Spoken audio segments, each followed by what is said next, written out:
and welcome to the TTS Talking Early Years podcast. Each week we'll be joined by educational experts from across the globe who will offer exclusive insights, inspiration and guidance that really help practitioners unlock the potential for learning in the early years.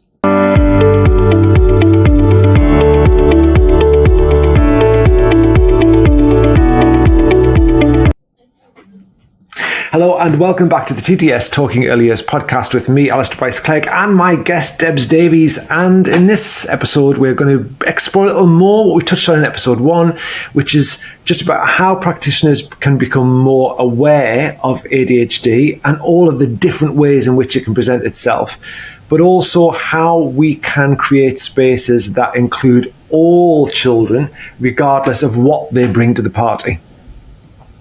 So, Debs, are we saying that, yes, I mean, loads more information about what ADHD can look like, and as we said in the first episode, it's not just about children throwing chairs around classrooms or not being able to sit still.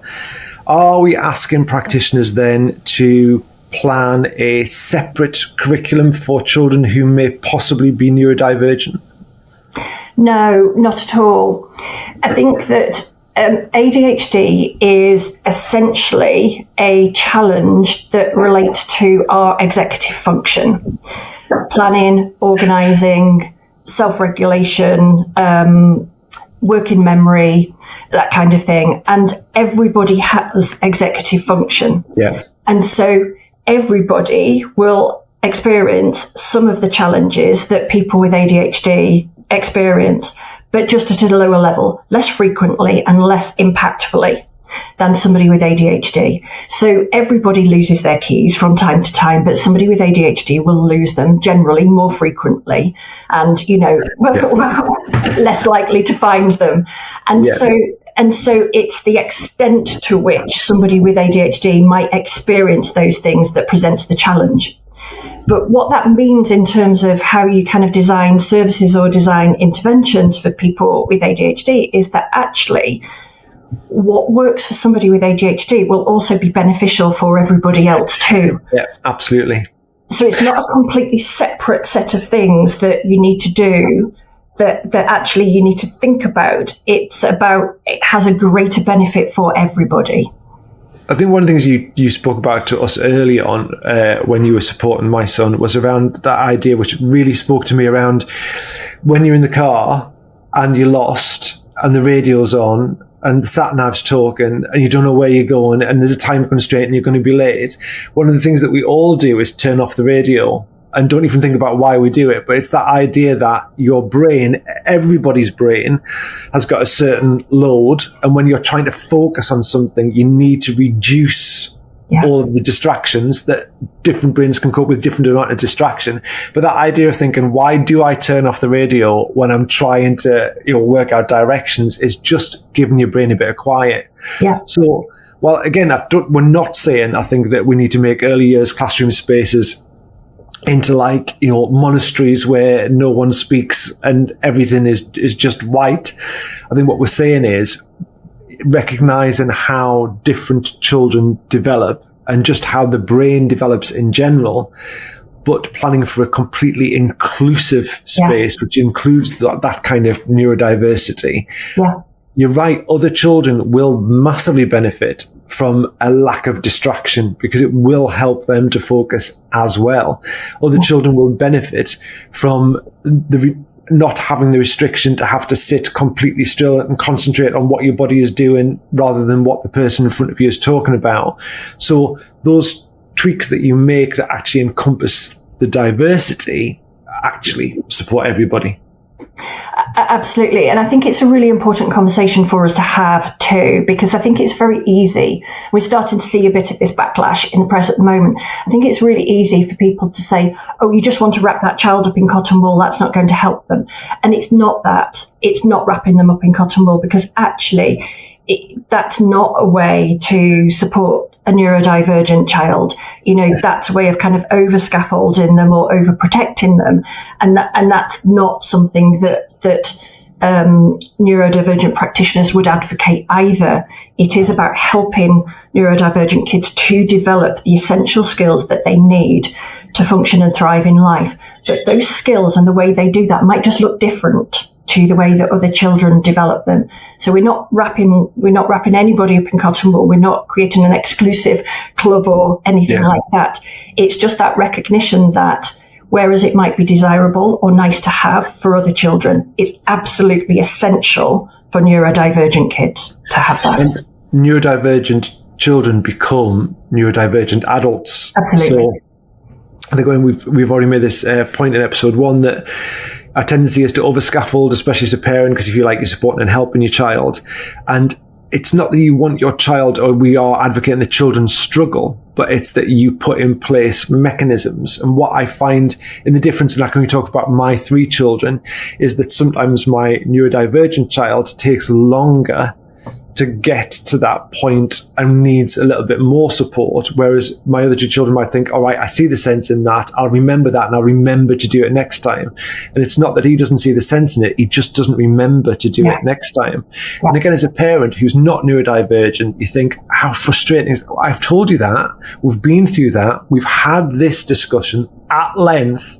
Why are you not? And at the end of the discussion that we had, or the end of the coaching that we did, you were like, yes, got it, see it, makes sense to me now. And yet you've come back and done exactly the same thing, or you've forgotten the thing, or we, have a list that's stuck to the side of your bedroom door that tells you the things you need to get ready for work or ready for school, but you've forgotten to look at the list.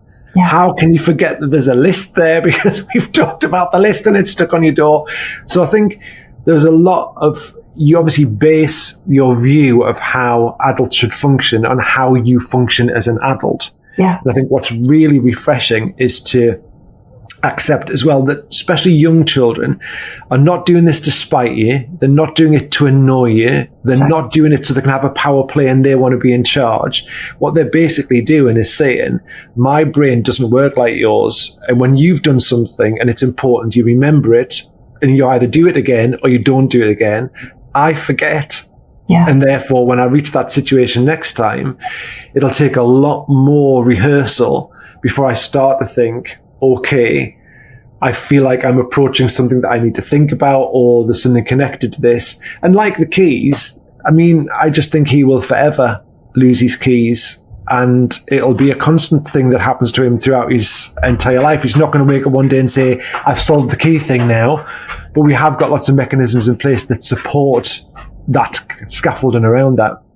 And I think that's an important point because actually, ADHD is a lifelong condition, and we can develop strategies for lots of aspects to minimize the impact of ADHD.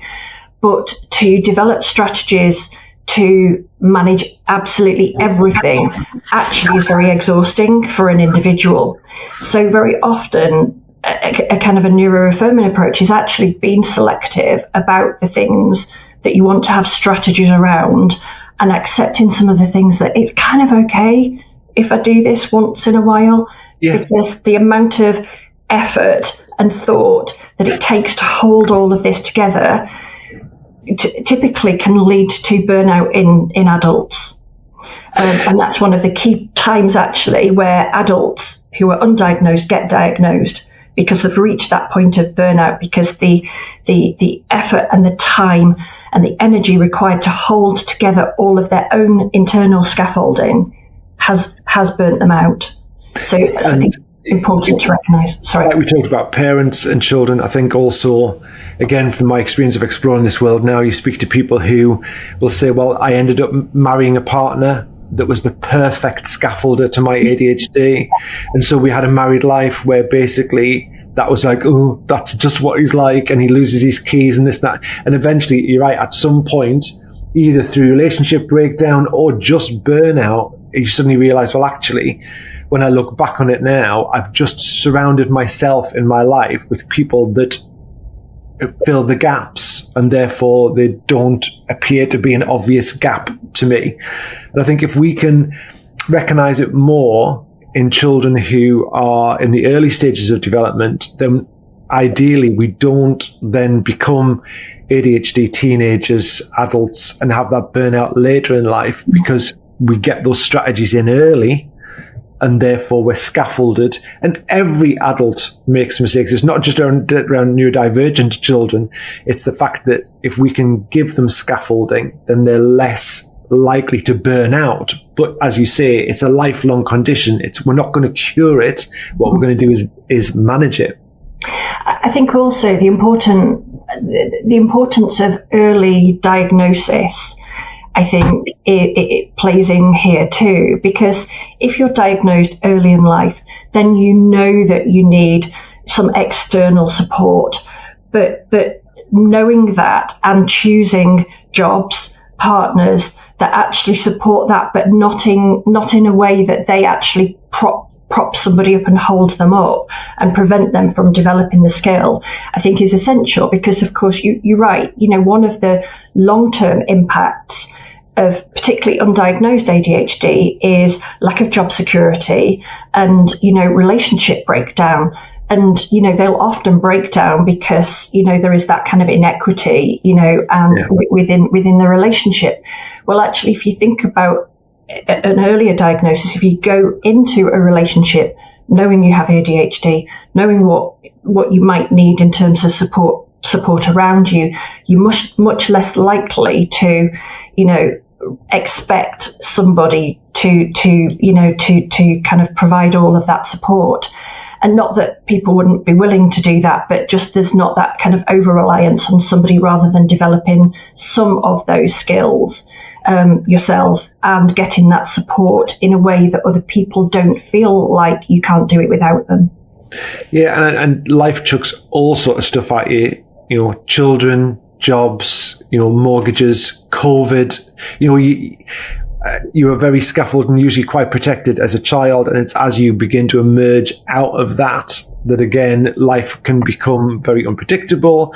And the more strategies you've got for how any adult, not just, adults with ADHD, how you cope with those things that life throws at you, strategies around that supporting yourself, your mental health and well-being are going to give you a greater chance of success. So what we're not suggesting is that we want early years practitioners to suddenly become adults who self-diagnose or diagnose ADHD in their children. I think what we're saying is that if we are creating these more inclusive environments for all, everybody benefits, but also if our awareness is greater around what ADHD can look like, which can be quite broad, then we can begin to coach within a space as a significant adult, but also, if it's appropriate, have those conversations. And again, not saying to parents, I think your child's got ADHD, but say, at our setting, I find that when this happens, we get this response. And when this happens, we get this response. This is what we're doing about it. Do you see that at home? And helping parents do that. Yeah, and I think there are two critical points here as well. I think that just going back to the limitation lens that we were talking about earlier, this conversation is not to say that children and adults with ADHD can't do things. I think the important message here is that we can do things.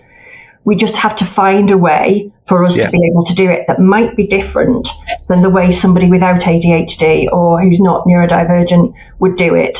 Yeah. It's a bit like if somebody with ADHD is trying to do something in a way that they've been instructed to do something by somebody without ADHD, it's kind of like us trying to run Windows on our Mac brain. Yeah, exactly. Good point. And also what I didn't realize is that hyperfocus can also be part of ADHD. So again, because of the title, you assume it's children that can't concentrate and are constantly looking out the window. But actually, a real strong element are people who become hyper-focused on particular elements of jobs or tasks or facts or relationships. Yeah. So again, if we are looking for children who are chucking chairs or looking out of windows or just can't sit still, and actually what we then don't see is that there is neurodivergence in other aspects of traits of children that we might not associate with ADHD. Absolutely, particularly children who might have more of an inattentive type of ADHD. So typically the kind of the chucking chairs stereotype comes from hyperactive impulsive ADHD and not from inattentive ADHD. And a large number of the people who are now getting diagnosed have either a combined type or an inattentive type of ADHD. My own is combined type. I was never the child chucking chairs. And actually, I was socialized to be compliant. So I would never have been kind of defining class, even if I didn't agree with something that was being said, or even if actually I needed to move around, but I was told to sit still. I would have sat still. I just wouldn't have been able to concentrate and focus as well. And so I think that breadth of understanding about how ADHD might show up in the classroom and also how it might intersect with other things. So, ADHD, of course, is quite different in presentation to somebody who's autistic, for example, but there are a significant number of overlaps, and a significant number of people with ADHD will also be autistic, and vice versa. So to some extent, the presenting symptoms of maybe another diagnosis, let's say in this case autism, might actually cloud some of the presenting symptoms of ADHD. And so it might not, so somebody's behavior might not be typical, might not be stereotypical. It's just about being able to kind of, can we spot the less obvious signs in people and actually pick up on those? And I think the other key thing here, of course, is that interaction with parents. If a child has ADHD or any neurodivergent condition, the chances of that being present in their family is so much greater. It is highly hereditable. And so it may be that a behavior that you observe in a classroom has not been noticed, particularly by a parent, because that might be the behavior that they also have if they are also neurodivergent. And so, an awareness of actually the fact that that may exist at home, but that might be the norm at home, because they might be in a neurodivergent family, I think is really, really important too. It is, and I think it also just highlights what you need to do, the sensitivity around any aspect of working with children and families when you are talking about what can be sensitive issues.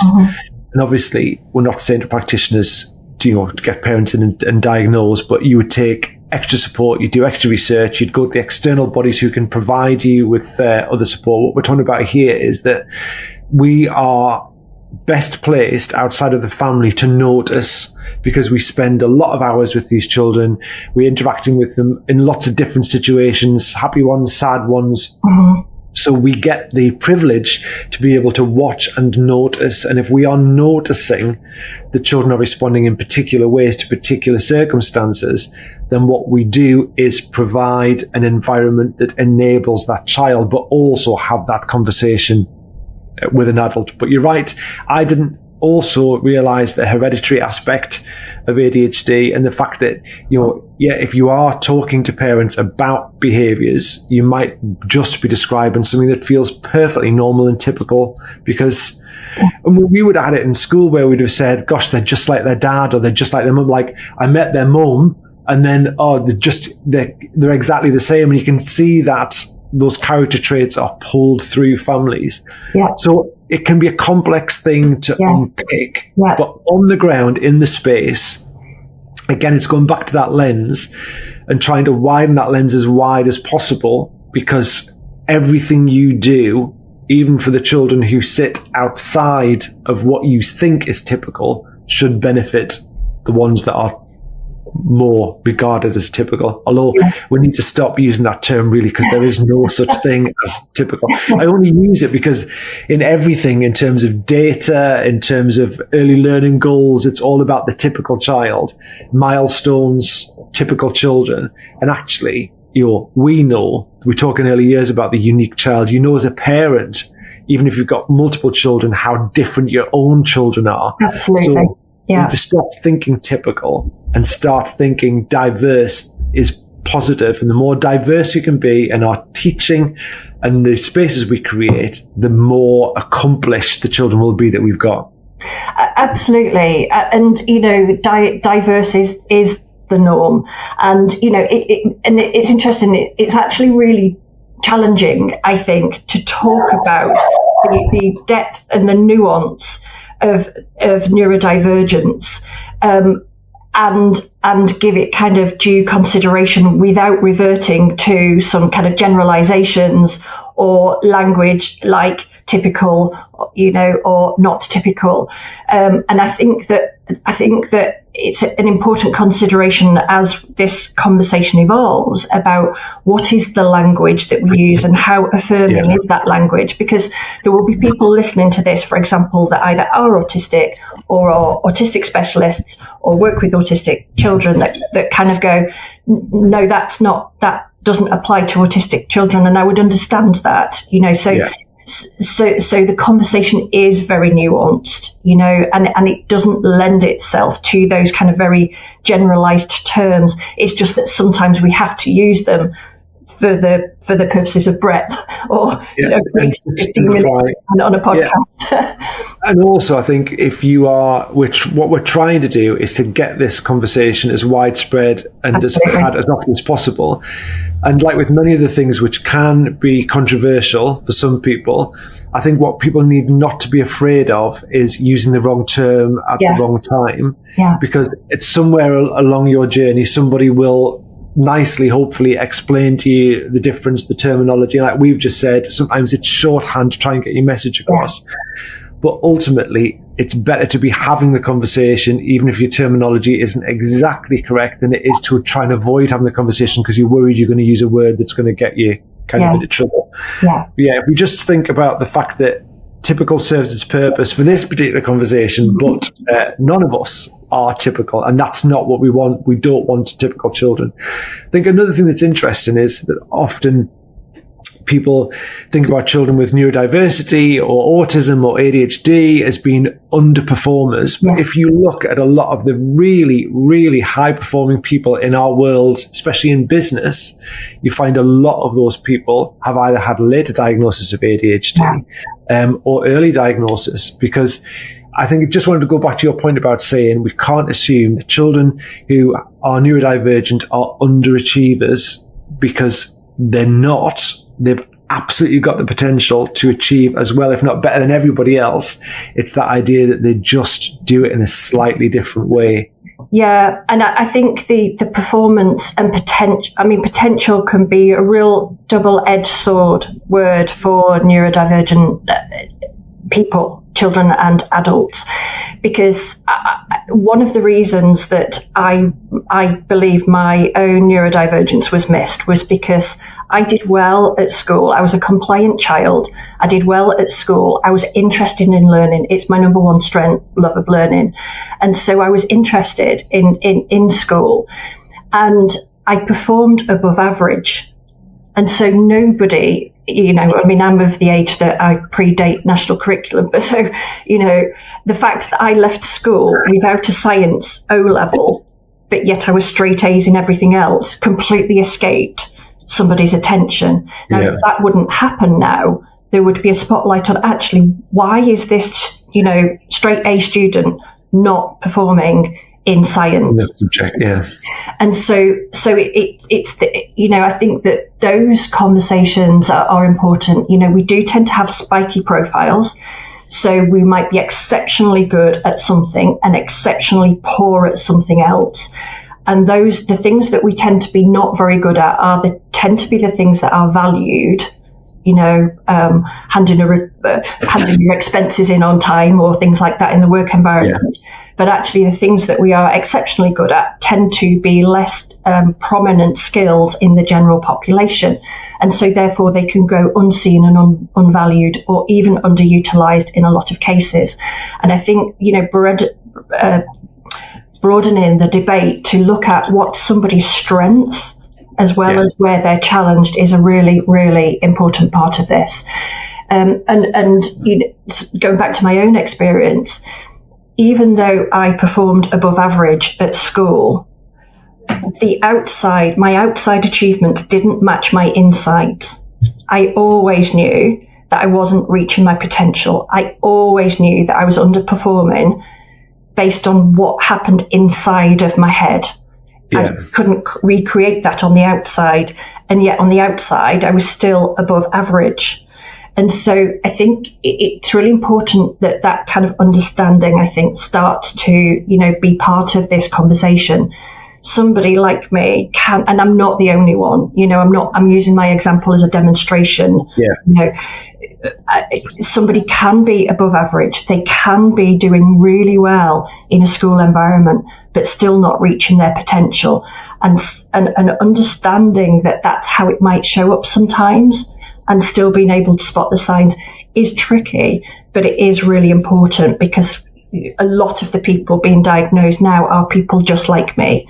They did well at school, they enjoyed learning, they've done well in their career, they've masked well, they've developed lots of coping mechanisms, sometimes quite maladaptive ones, but they've got to a point much later in life and then it falls apart, And I think it's really important to recognise that that's what it might look like for some people. Yeah, I think, and brilliant place to end this episode. And I think what we'll do in the next one is try and dig into that a little bit more, to think more about how, as practitioners and teachers, we can look at the spaces that we create, and also things like transitions from nursery to reception to year one, and how we can pass on the knowledge that we've got about these children and make those spaces better. But for now, Debs, once again, brilliant. Thank you very much, and see you in the next episode.